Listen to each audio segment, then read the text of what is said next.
सुकै अवस्थामा पनि हामी छोरी मान्छेले चाहिँ माइत जाने भनेपछि रोक्दैन है साथीहरू। हेर्नु मौसमको च्यालेन्ज गर्दै म माइत आइसकेको छु। हेर्दै जानु। हेर त क्यामेरा बाबा, म कति राम्रो देखेको नसु। नमस्ते। बर्थडेमा हामी आइपुग्यौँ दाजुको ह्यापी बर्थडेमा। खोइ हाम्रो आमा वा धम्मा धम छ। यी छोरीहरू आइपुगे।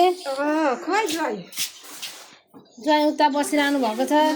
हेलो बहिनी, यता हेर्दै त बहिनी। My favorite lollipop. बुवाले खाना बनाउँदैछिन्। भयो आज बर्थडेको दिन हराउनु भयो क्या।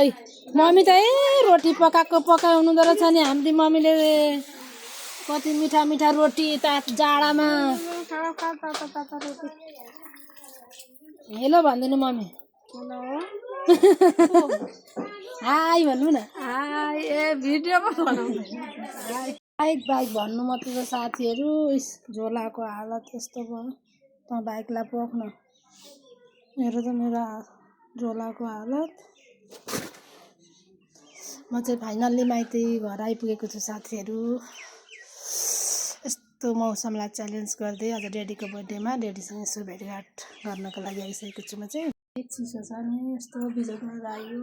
के भन्नु, बुवामा भन्दा ठुलो यो संसारमा केही होइन आउनु पर्यो जस्तो सुकै परिस्थितिले होइन तोडेर। हेर्दै गर्नु होला कस्तो हुन्छ। चाहिँ आफ्नै घरमा आफ्नै बुहारीले आफ्नै हातले बनाएको केक हो, स्पेसल।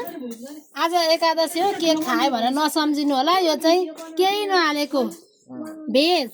यसको रेसिपी चाहियो भने रेसिपी चाहियो भने हाम्रो बुहारीसँग सम्पर्क गर्नु होला। एकदम राम्रो छ साथीहरू।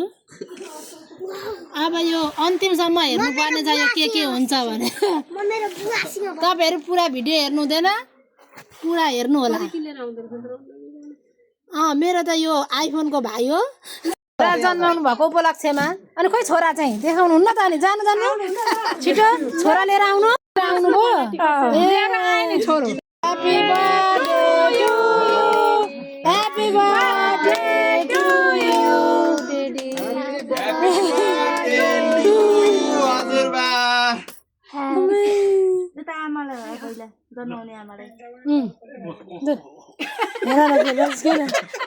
खुवाउनु पर्ने हो कि आज त सानो छोरा हो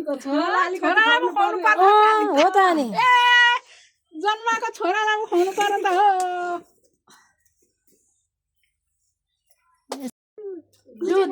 खोकी लाग्छ नि।